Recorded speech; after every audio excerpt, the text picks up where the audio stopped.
This is episode 8 of Sustainable Photography. Today's episode is with photographer and educator Yvonne van Dalen. We had such a good conversation that it's actually become 2 episodes. The next one will be sent in 2 weeks, so be sure to watch out for the continuation of this talk. Yvonne is the founder of Creatives Coach Academy, where she helps struggling creative entrepreneurs and photographers turn their passions into profitable businesses. In this first of the 2 episodes, we're going to talk about the starving artist myth and some thoughts on pricing. Enjoy! You're listening to Sustainable Photography, where you get support and education to build your profitable business in a way that supports your way of living. I'm Ingvild Kolnes, and after 11 years as a photographer, I want to share what I've learned with you. So if you're looking for confidence, inspiration, and to-the-point tips, keep listening. For full transparency, I also want you to know that I'm a mentor with paid offers, and I might mention some of those in this episode. Hi, Yvonne. I'm so glad that you're here.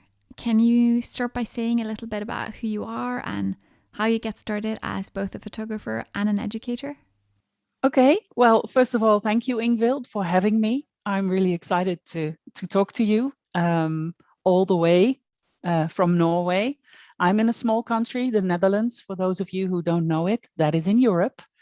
My name is Yvonne. I am 46 years old. I live in the south of the Netherlands, and I have 2 kids and a boyfriend. And I work approximately 10 to 15 hours on my photography business and my coaching business, which actually started as a hobby. So I'm not a trained photographer. I didn't go to any photography education or school.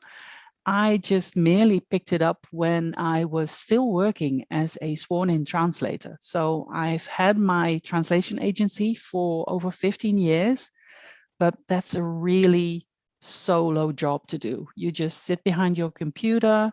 The customer will send you the text that you need to translate from language A to B. There's not much interaction with anyone. You just deliver the finalized text when you're done, and that's it. And when it would be Sunday evening, I would dread the next morning. I would feel so sad. Not that I hate Monday mornings, because I'm really a happy person, but just being by myself again for an entire week, that would always make me cry. So I thought, okay, I have to add in something that makes me happy. And what I've done since I was a very young child, as my dad and a family friend of ours were into photography, I had a really, really old Pentax camera with a roll in it, really old school. And I picked it up and started photographing with that. Then I borrowed my dad's camera, a really simple DSLR, but I started taking pictures of friends around me, children, babies that they had, and it would just allow me to be creative and add that happiness into my week. But then people started asking me and paying me. So I thought, that might be a business in this. And it was very clear very quickly that I was no longer going to be a translator. So I kept all the balls in the air for a year and a half, making my translations, managing my translation projects around the world. But I would add in more and more photography jobs, photo shoots with friends and acquaintances. And it just started from there. So it started out as a hobby. For me, it still is my hobby because I love it. But there was never any business plan or anything to become a photographer or even an educator. So yeah, I followed my creativity. That's really lovely. And I'm really impressed that you only work 10 to 15 hours a week as well. Yeah, well, that has been a long way. I didn't do it from the get-go. I used to work 60 plus hours. Even, I know right now I have kids, but before the kids and even in the first year and a half, 2 years of having kids, I would overwork all the time, part because I thought everything needed to be perfect, partly because I accepted jobs that I didn't really like or was good at. So that took me extra time. Of course, I did a lot of free things as well, just TFB, time for print, to do creative things with teams of models and hair and makeup artists, stylists. I learned so much, but I was so eager that I took on everything that came my way. So the reason that I now work 10 to 15 hours is that I learned to say no. I only do what I'm really good at. I only do what I really like. But I also built a team. So yeah, you can't do it all. You can't do it all by yourself. But I just want to enjoy my time off with my kids. And I have all my afternoons off. I have all my weekends off, all my school holidays. And that's just how I want to work. When they grow up and they don't want to spend every afternoon with their mom, that's okay. We'll take it from there. But for now, I just love it being so free and still making money.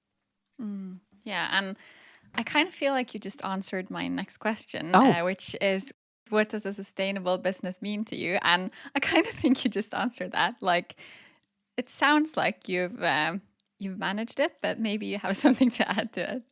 yeah. Well, sustainable. I never thought about being sustainable when I started out. You just want to do a lot of different things, to see where is your zone of genius, what is something that you're actually really good at.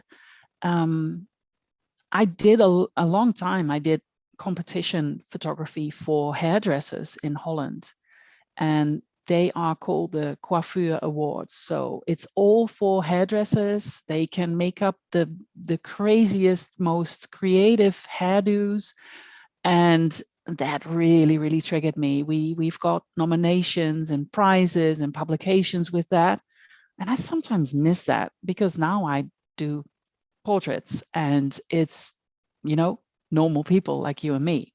That time was really exciting. It burned me out, but it was really exciting because it was models, it was crazy lighting, crazy dresses. We even had a girl in a dress that was made out of recycled glass. It was stiff. It was a top. It was the dark green glass, of bottles.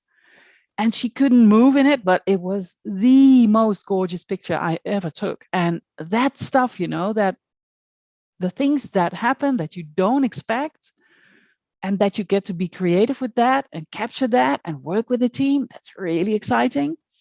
But it wasn't sustainable at all. I mean, there are a lot of photographers who start out just like I started out, but never dare to ask any money for what they do.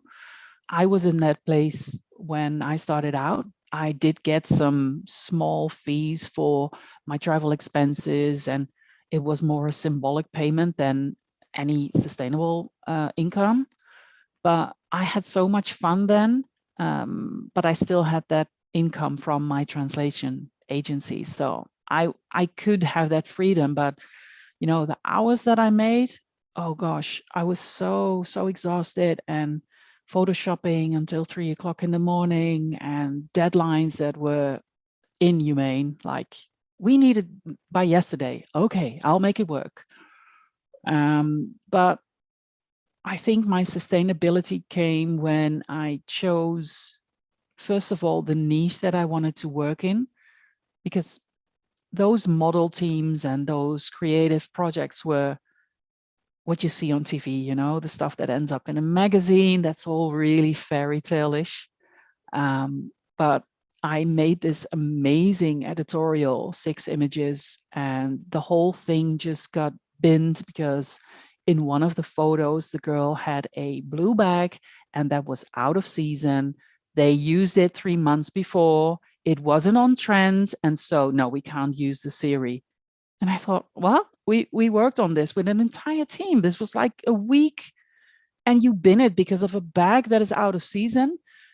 At that time, I started to figure out minimalism and environmentalism and, consuming less. And I thought, this is what is wrong with this industry. I even had to Photoshop models that were a size 0 to be even smaller and thinner. And it was so fake. I think I was fed up with that because that is not real, and working with real clients is real. So that was the first thing that I thought, let me skip that industry because I don't like that industry. And then I started working with real people, moms, dads, newborn babies, and they didn't need a hairstylist or a makeup artist or a stylist to be on trend. They were just together and real. And I loved working with that. And that allowed me to slow down. So at that time, my babies were born. They are really short after each other. So 2011, I got my first, and then 2013, my daughter was born. And I still wanted to do too much, but focusing on families, I thought, everyone has a schedule. Why don't I have a schedule? Yeah. Why am I not sleeping? Why am I exhausting myself? I didn't even have a maternity leave when we moved to this house. So yeah, my daughter was born. She was hospitalized twice in 6 months. I was running a construction site, which is the studio you see behind me. I had to do it all. I had to be a superwoman. And that just broke me. I was burnt out within 6 months. And then I really made the choice to work sustainably. And that is work normal hours and be with my babies the most I can be, have normal weekends, normal evenings, and not have my boyfriend go, who's this lady that falls into bed exhausted every night, because he was missing me too. And I was missing him. And I was just thinking everything needs to be done, everything, but I forgot myself. And that's where my sustainability came from, working with real people and then showing up in a way that was best for my clients. So well rested, like having normal nights of sleep, having normal hours, and that allowed me to go the extra mile for my clients. That was the best move ever. So yeah, the model world can be a really weird world with thin girls needed to be photoshopped even thinner, clothes that are on trend or not, makeup trends. I mean, it's wonderful if you're in the zone, if you're having free reign, but most of the time you're just under a lot of pressure working for companies that need a certain thing in a certain way by a certain date, and it's just not for me. So I left that, and that was the best decision ever. This is just a quick interruption to say that this episode is brought to you by the Sustainable Photography Program. So let's just get you to a place where you can make more money so that you can enjoy life more. A place where you're attracting the right clients that will give you your creativity back. And while we're at it, let's make sure you spend less time working in front of your computer. Instead, let's build your confidence and your mindset to a place where you can reach your dreams. If this sounds like something you want to do, go over to ingvildkolnes.com/sustainable to learn more. Yeah, I think it can be hard though to make those kind of tough decisions, whether that is charging more or working less or setting hard deadlines or saying no to work that doesn't really align. But it is really important because if you don't do it, you will end up doing too much and not having a life. Yeah. And we kind of sometimes feel like that's how it has to be because we've chosen a line of work that is our hobby in most cases. Yeah, which is a shame. there is still this image around the starving artist. Mm-hmm. Like your art isn't worth paying or something. I don't get that. I thought that in the beginning, but I was also a victim of comparing myself constantly with other photographers and trying to outbeat them with a deadline or with a pricing. I did a big commercial job once, and when I was on the job, it was 2 or 3 days. I was paid 100 euros per hour. So 3 days, 8 hour days. I thought I made it, I thought, wow, this is commercial photography. This is me just showing up. The set was built. The gray card was there. Everything was tested. Everything was tethered to the camera. I just had to push the button and direct the models. It turned out that I was hired because I was the cheapest one. The other ones were charging 300 to 500 euros per hour, and I was working for 100 euros per hour. I thought I had made it. No, no, no, no.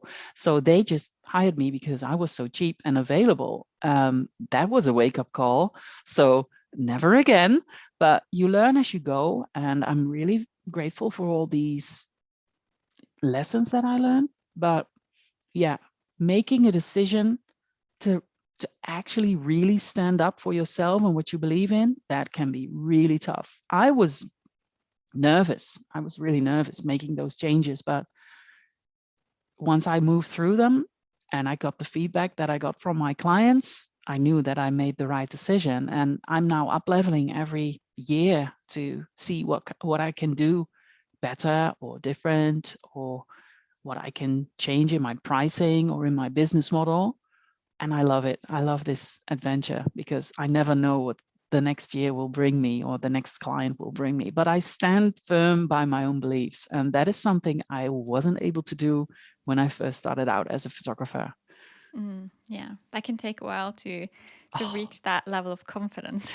Yeah. And still sometimes you have to be confident, although you're not there yet mentally. Yep. So I know my first ordering appointment, my in-person sales, I told my favorite clients that I just was testing out this stuff, and they agreed to go along with the test. They were coming in. I showed them their images on a big screen. I was fumbling around with an iPad that I had a sales program on. It was a mess. I was sweating and my heart was racing. They didn't notice it, hopefully, but they knew it was a test. And before that moment, I was selling 100, 150 euros per client. So I had to do a lot of clients to make even 1,000 or 1,500 euros a week. And that was, not my net income. That was without my cost of doing business and my cost of goods. So when I did that first test run to do an ordering appointment, I was shitting my pants, if I can swear on this show. Yeah, you can. But I made the joke to my boyfriend before I went into the ordering appointment that if I would sell above 1,000 euros that night, we would open a bottle of champagne. And I had the champagne in the fridge. And I just fumbled my way through the ordering appointment. And when we were done, they said, "You are the only photographer we've ever met that offers this service. We are so happy." They bought pretty much everything I had on my product line that I didn't have much, but they wanted everything. They still are my clients to date. And that evening they bought for 1,247 euros. And I felt on top of the world. Really, Ingvild, I was the master in sales. And I just felt like I'm invincible. So I went into the living room. I came out of the studio, which is besides our house. And I came into the living room with 2 glasses and a bottle of champagne. And he said, "How did it go?" And I just showed him the bottle and the glasses. And he said, "No way." Because it was just a newborn session. He said, "No way." I said, 1,247. What? And that was just the beginning. I had very low margins on my products, but just to make it work.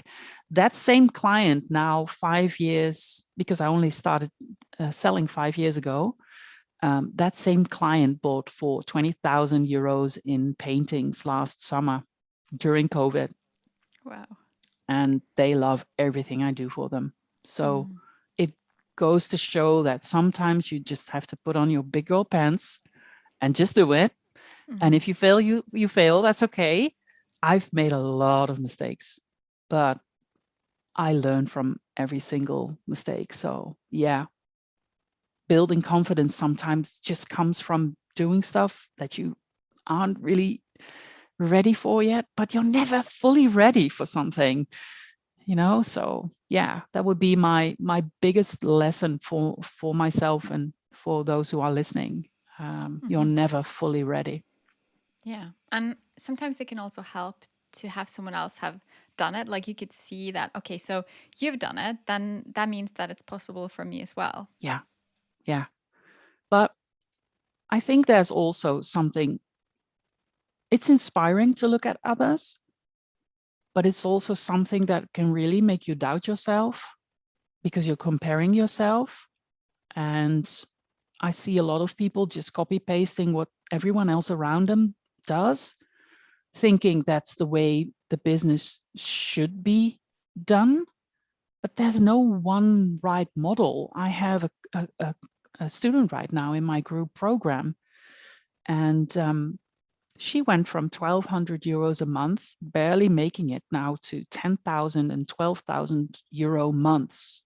She is really working with her dream client, but she hates ordering appointments. So she's still doing everything online. Now, she's in her final month of my program, but she is now finally getting confident enough to start testing with her clients to do ordering appointments.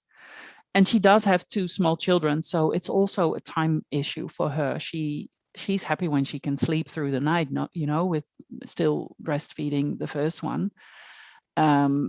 So you also have to consider where you are in your business. Where are you in your life? It has to match up, But yeah, she said, I know I'm holding myself back and I just have to test this. I just have to try this. And I know I will probably never go back when I've started it. But for now, I'm going like, I'm not a salesperson. I don't like this. But I heard from her that she's sensing some blocks around being that direct with her clients, because you get honest feedback when you have ordering appointments. People see their images for the first time. They go, without a filter, they go, oh gosh, I love this. Oh, my nose in that picture. Everything comes just through it. And you also have to have some confidence in taking that feedback from a client. That's true. Yeah. But yeah, it's fun. I love it. I love making mistakes, actually. Do you? That's good. Because they're kind of inevitable, aren't they? Yeah. I think perfectionism is just an illusion. And I'm a recovering perfectionist. Same. Hi, my name is Yvonne. I'm an anonymous perfectionist. Yeah, it can be such a downfall when you want to have control over everything, every detail, during prep, during the session, during the sales. I mean, it's so exhausting. You just never know what will happen. And I've had some photos that my clients ordered that I thought they would hate, like a baby drooling or sneezing. Or I had a mom who ordered a big wall art piece for, I think it was their bedroom. I'm not sure. But the baby was crying. You could just see the back of her throat. And I just put it in just to see how she would react. I didn't think she would actually love it. And she just started crying. She said, oh my gosh, I have a baby picture of my husband and of myself just like this. So this is such a family photo. I need to have this one big. I thought, okay. For me, it was like the fun picture. Let's just see if she loves it. She loved it. So yeah, you just never know, right? Yeah, that's true. You never know. I'm curious though, how did you even get into education? Yeah, that's a good question. I never thought about becoming an educator. I was just doing my thing, being the photographer. And then I would do 1 to 2 workshops or trainings for myself as a photographer each year. So I joined this a workshop around in-person sales, actually. And that was near the end of the year that I started out with that first test, and then just building a model of having people coming over, seeing their images for the first time, having an a la carte menu so they could choose whatever they wanted. And I thought there must be some other technique to perfect this. I was still in that everything needs to be perfect stage. So yeah, I signed up for that workshop, and I didn't actually learn anything that day. I did take home that I was doing what I could do best. So that teacher that day said, you need to do this and this. And I started doing that and it didn't work for me. But what I was doing worked for me and my clients. So I got confirmation that I needed to follow my gut feeling and just listen to my clients and, stay on this track. And if they would give me feedback, I could try and improve something in the ordering appointment or, the workflow of preparing communication. So I started working on that. And yeah, my sales quickly went up to thousands of euros per client, no longer that 150. And I talked to people I met on that workshop day. Everyone was like, where are you at with your business? So I just shared what I was doing and how I did it. And then it was really odd, but I got more and more lunch invitations of other photographers asking, can you have lunch? Can we do coffee? And they wanted to pick my brain. And I did a few lunches and then I thought, this is becoming a phenomenon right now. I'm having more and more lunches and I'm feeling like I'm telling everyone how to run their business. So I'm quite slow, but then this big light bulb went on in my head and I thought, oh, this might be a thing that I can teach other photographers and even other creative entrepreneurs, because I have trained graphic designers, videographers. It's just, getting a business model, starting with you. And then, so that's how I just rolled into it. And that is now pretty much taking over my photography business because it turns out that I love educating. So I still love being creative. But this summer, I decided to drop the pregnancy and newborn photography because I have some chronic back issues. And every time I do offer a session and go through the motions of a newborn session, I just need 2 to 3 days to get my health back together. I'm exhausted. I'm in pain. So for me, it's not fun anymore. I love babies. I love new parents. I love everything around that love and connection. But it exhausts me. I haven't found a way yet to improve it. I'm quick. I used to do 3 to 4 hour sessions, and I pare that down by even becoming a minimalist in my own photo sessions. So I'm pretty much done within 60 to 90 minutes, but still that with the bending over, even if I have live view on my camera, it's too much for me. So I decided to stop that and introduce my hobby from the past, which is painting.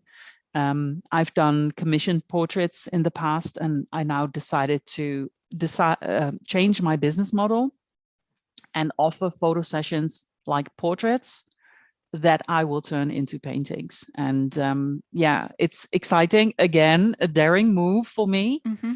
But yeah, for me, being sustainable is also doing what I love. And this is what I love and what I've missed, actually. So we'll see. Yeah, it sounds really exciting. Yeah. Sweating, Cool. heart rate. No, I can absolutely see that. Changes can be quite scary. Yeah. Yeah. It can be stuff that keeps you up at night. Yes. Yeah. But it's also what moves you forward.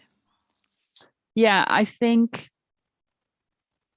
I've noticed with my students and with myself recently that if you stay in that comfort zone, you can go into autopilot, like going through the motions without being happy. I think that's doing my customers a disservice. I think it's doing myself as an artist a disservice, and just not taking the extra step or going the extra mile during a session where you can do something new or different. If you don't have that anymore and you just copy paste the workflow onto every session, it can become so boring, but it won't deliver the best images for your clients. It's just, you're there, but you're not really there.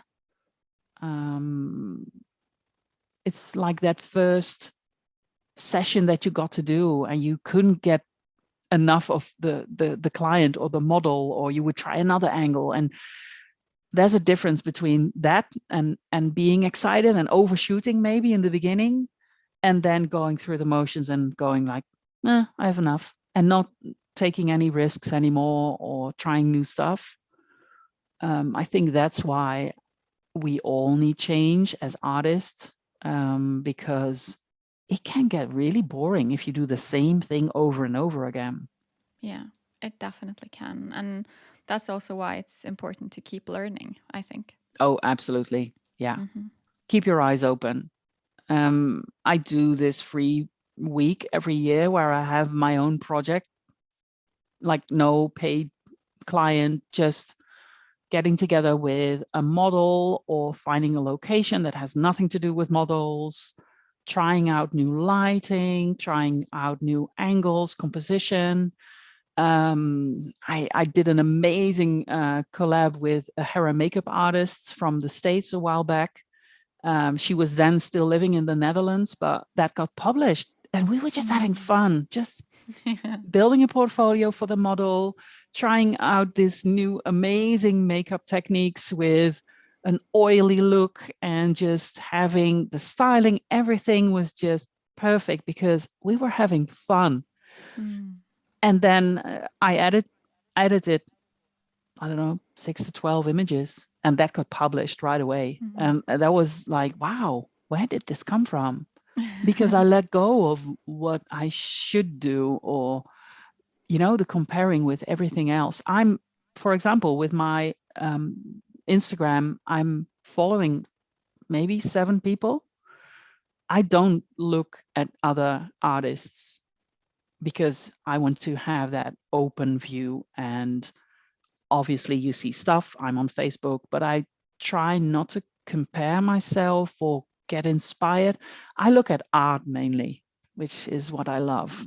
And that gives me a free frame to work in, instead of, oh, this newborn photographer or this children's photographer does it like that. Let me try it. No, I want to be me and take it as I've never seen photography before.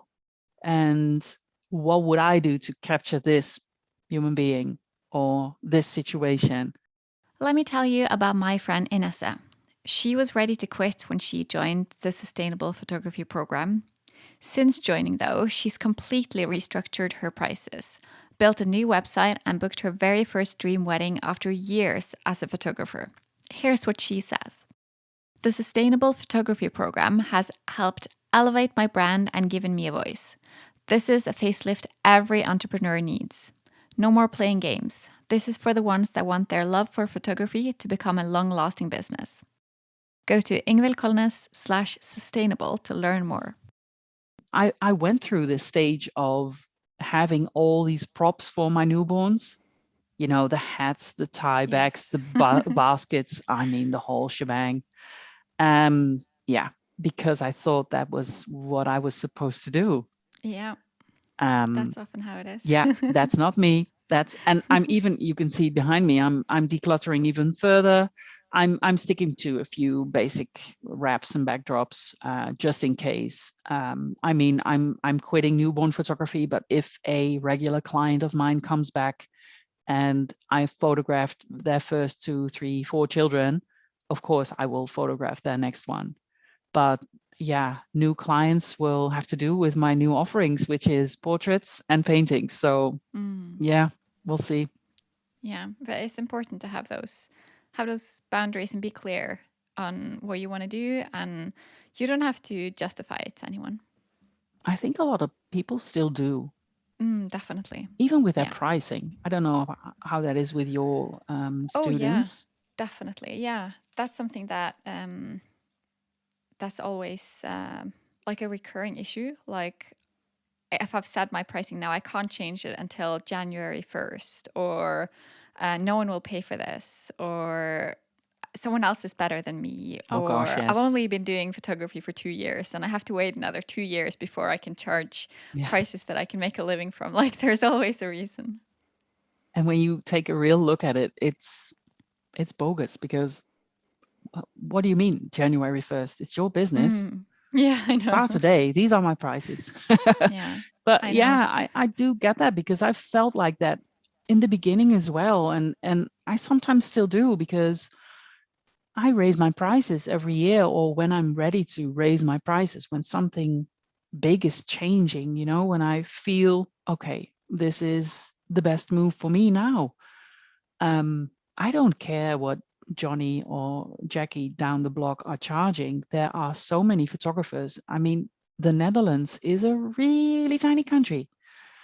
And I hear all the time, I live in a small village. No one will pay me. There are so many photographers. I have to charge less because then they will come. Yeah, the nagging clients will come. The bargain Yeah. hunters will come. Yeah. You just need to be bold and stick your neck out and just be proud of what you can offer. Don't compare Absolutely. yourself with anyone else. But yeah, that can still be tough. But the pricing thing is always something that comes back. And I used to have a lot of mindset blocks around money. I would offer discounts before people even would ask for it, because Yep. I could Same. sense that they were thinking, like, I have my ordering room, we have a table, the big screen, I sit across from my clients, and sometimes they just need a moment because they're not sure. I show them everything. I think with them. I ask them to think out loud with me, so I can help them with any questions or doubts or thoughts that they have. But sometimes, you just get in your own way and you keep on talking, and you can just forget it, because you are ruining your own sales meeting. And so if there would be a silence, I would perceive that as an awkward silence. And I would Yeah. immediately think, oh gosh, you see, they think I'm too expensive. Oh, you see, my pictures aren't good enough. They aren't saying anything. What's wrong? Let me offer a discount. And they would go, oh, yeah, we were just thinking if we go with acrylics or canvas. Shoot, I just messed up my own sales target, So I now have learned that I say three things. I ask three questions. How are you doing? Are you excited to see your images?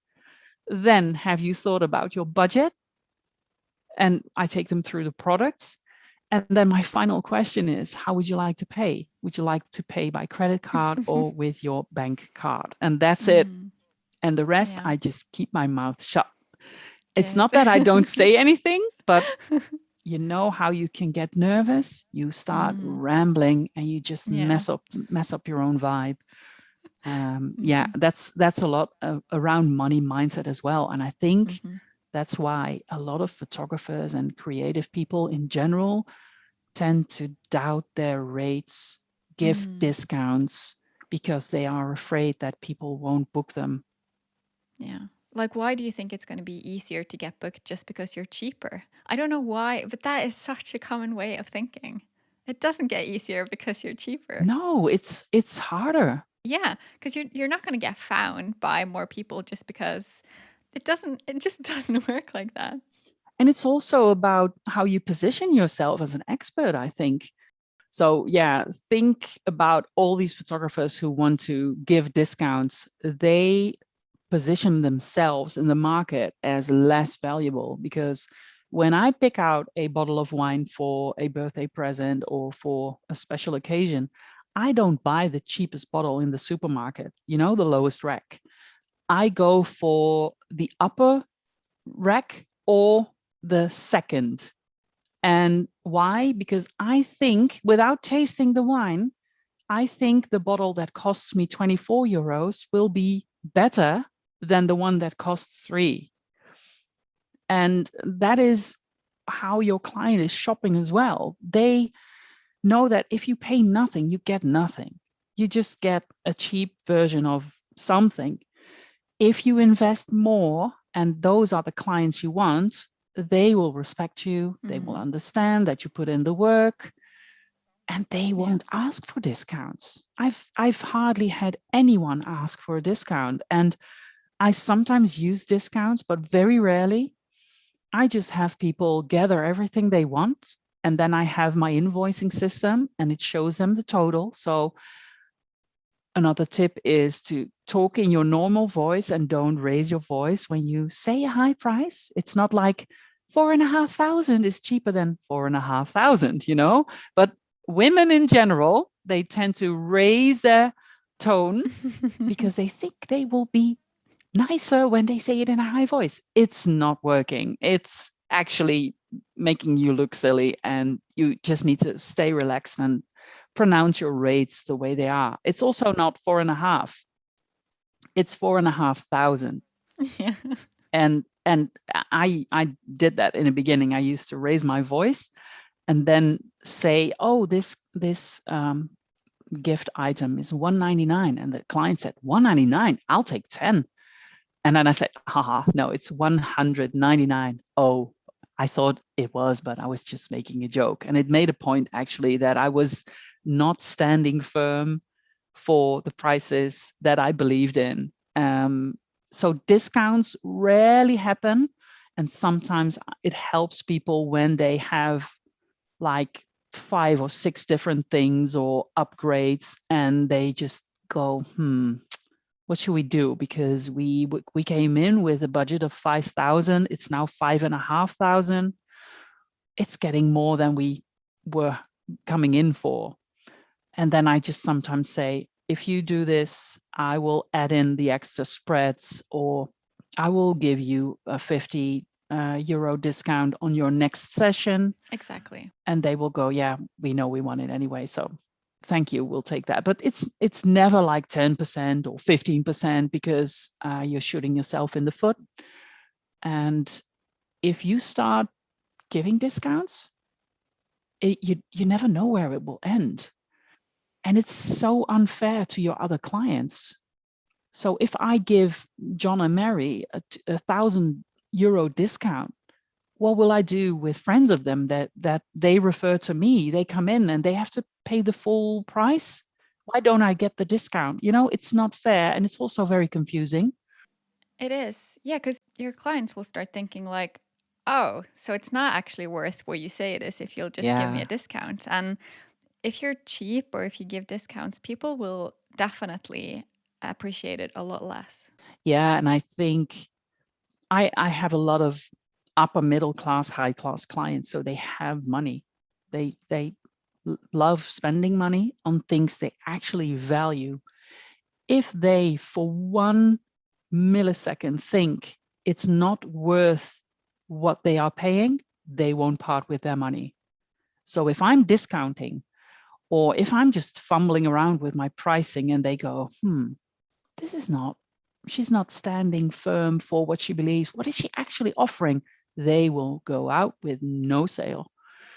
And it's funny because if you stick to your prices, people will thank you. I've had a couple coming in and they wanted something that was 1,000 euros. I think it was a small album with something, and they were in the midst of buying new garden furniture. And she said, I'll spend 500 less on my new table for my garden, so I can spend it here because I want this. This is actually what is really valuable to me. I would not discount her whatsoever. I knew that they were saving up to buy products by just setting aside money every month, but they were just doing it, not asking for any discount. They were making changes themselves in their own budget on other stuff that they wanted to buy. I think mindset wise, when you look at pricing, you also have to give your clients some credit. You can't fill out that they don't want to pay you as well. We often think for someone else, what will they think? What will they value? You can't fill out everything for them. Give them some credit, and they will be grateful that you treat them as a worthy partner, and not someone, because it can be offensive even if you start saying stuff like, you probably can't afford it. I went into my first apartment when I was let me think, 24. I finished my education in Antwerp, which was sworn translator, nothing to do with photography whatsoever. And I was in my old clothes because I was painting and redecorating my new apartment. But I was driving by when I picked up something. I was driving by this amazing furniture store, and I had seen this amazing chair that I wanted. It was 1,500 euros or something. And it was a square chair with a square that I could sit in. So it was a square in a square. It was something that really triggered me, and I wanted that chair. So I walked in, and I had my old clothes on, and I was just by myself. And the guy from the store approached me. I sat down in the chair, and the first thing he said to me, "Oh, girl, let me choose a different chair for you because that is out of your budget." And I just walked out of the store. I said, "I wanted to pay Wow. this one in cash, just so you know, but I'm not buying this now." So he really offended me by filling Yeah, out my budget and just going by my appearances. That's also a common mistake. it You is. sometimes think when people come in with a Louis Vuitton bag, oh gosh, they will have a lot of money to spend. They will part with their money when they think it's worth parting with their money. So don't get blindsided by outside appearances, you know. But yeah, pricing is a thing. If you're strong and confident, I think you can conquer the world with it, no matter what you ask. But if you doubt it, people will just sense it. Yeah, and I also think it's a bit dangerous to think that you are your own dream client, that you base your Oh yeah. prices on what you would spend yourself, because that's not necessarily the case for who you're working with. That maybe just because you think Mm. something is too expensive doesn't mean that they think the same. Yeah, I'm not my dream client. I'm not. I spend very few euros. I'm like I said, I'm a minimalist. Everything we purchase, we think through. It has to have value. It has to be long term. It has to be sustainable. If one thing comes first, another thing goes out. Like this shirt, I bought 3 shirts last week because the other ones were worn out. I'm throwing those out, and they can still go to the recycling center because they are okay shirts, but for me they are worn out. I replaced those 3 with 3 new ones from a sustainable brand, and that's thinking about, okay, what is important to me. I go to a photographer every year, and I buy products and I buy digitals, and I book different photographers every year, but they aren't in my own price range. I wouldn't spend 20,000 euros on a photo shoot. Yeah, so yeah, you're right. That's a common mistake. Like, I wouldn't pay that, so they will never pay me that. People are different and have different values. I'm a wedding photographer, but I'm not married. How dare you? You are not married. So it's like, it doesn't matter. I can still take Yeah. other people's picture when they get married. Yeah, but I can still do my job, and I just have to get out of my own Yeah. way of thinking. Like spending a lot of money on a wedding isn't something I would do, but my clients would, and they think it's completely worth it. So it's a matter of getting into their mindset instead of my own. Yeah. I know amazing newborn photographers who aren't parents, Oh yeah. but they just love what they do and are really good at it. So yeah, never fill out what your customer can pay, what they want. You obviously need to do your research, but if you surprise them with what you do and you go the extra mile for them while charging your worth, they will love you for it. They will come back and they will become raving fans, and they will tell all their friends and family, I went to that photographer. I went to that person. You should hire them. And I have my referral program. So everyone who picks up their order, they get these 3 cards, they get an email, they get their own promotion material to, and they basically don't need the cards, but it's just to let them know, if you refer someone to me, you can start adding up your own amount for your next product or your next photo shoot. But it pretty much goes without saying, because I make sure that everyone leaves the studio raving about what happened. that's a lot. That's another whole other podcast probably, but that has to do with how you feel about what you do, but also how you communicate with your clients. I think that's the main value that I really perfectioned. The feeling you leave them with. Yeah, but also listening to your clients. If they say something, I see a lot of groups on Facebook where people complain about their clients. And I go, there is no bad client. Obviously, if you say yes to someone who isn't your client, you can come with them to an awful situation. But it all has to start with working with the people you want to work with, and then communicating. Communicating is key. So there are no awful clients. It's just bad communication. Yeah, absolutely. I agree with that. I think communication is really important. Have you had a lot of learning mistakes with communication? I had. Yes, I have, of course. I'm sure everyone has, but I wouldn't say I do them as much anymore. It was more previously where it's like something has happened and then I realized that, oh, I need to actually say this again when it's closer to the day, or remind them afterwards. For example, delivery time, when it comes to when they get their images, I tell them before, like as soon as they inquire with me, I tell them after they book, it's in my contract. I remind them before the wedding. But then I realized I also need to tell them again right after the wedding that it's actually this many weeks before they get their images. A lot of people don't read the information they get. A lot of people don't really listen. They've forgotten. And just the important things, you have to tell them again and again and again. Because as I say so many times to my students as well, it's not good enough if you're right. You don't want to be right. You want your clients to feel good about their experience. And the fact that you can point to your contract and tell them, oh, it says in here that I'm supposed to get a meal, or that your delivery time is this and this long. It's not enough. They need to know and they need to feel on top of things. It's so important.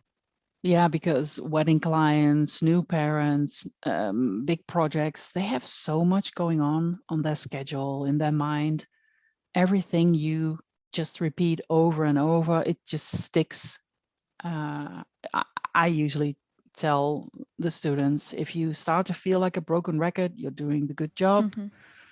Make sure your system is going through everything for you, and then you go through things with them in person. I used to work with pregnant women. They forget so much. It's just the hormones. I've had it myself. I used to walk to my kitchen and then 3 times walk back to my living room because I forgot what I was getting in my kitchen. Oh yes, I was getting myself an egg salad sandwich. Oh, okay. And that was before I was vegan. But yeah, I would just walk back and thought, oh, I don't even recognize myself. I can't remember the simplest things. Yeah. So, and we develop blind spots when it comes to our job. For us, it's routine. Of course, they will do this and this and this, and they need to bring this or think about this, and I will do this. They don't know. Yeah. They just hire a photographer. They just think you will do the stuff for them. Yeah. And it's our job to tell them. It's our job to be the expert and really take the lead. Yeah. I've taken my losses quite some times when I started out, and every time something would go wrong, I would add it into my communication, Same. my terms and conditions, my contracts. Like, oh, I thought that was clear. That wasn't clear. So every failure is feedback for me. So thank you, complaining client. I'm sorry. Let's figure out how we can make you happy. Obviously, I'm not compromising myself, but if I'm not clear, I will give you the benefit of the doubt because I've not been clear. I need to up my communication. And yeah, please don't go into Facebook groups or any communities complaining and talking trash about your clients. It's just feedback for you to step it up.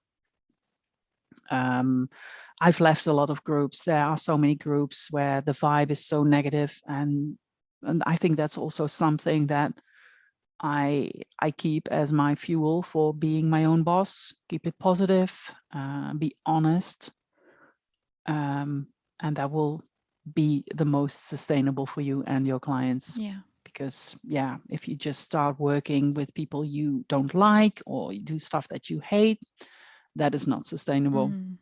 No, I completely agree. You have to enjoy what you do. If not, it's just not going to work. Make sure you listen to the second part of this conversation, airing in 2 weeks. Thanks for listening to Sustainable Photography. Head over to Instagram at Ingvild Kolnes to tell me what you want future episodes to be all about. Check out the show notes over at ingvildkolnes.com/podcast. You can learn more about the Sustainable Photography program and sign up for the waitlist there. To get more of this content, make sure you subscribe to the podcast and leave a review. Your support makes all the difference. Talk soon.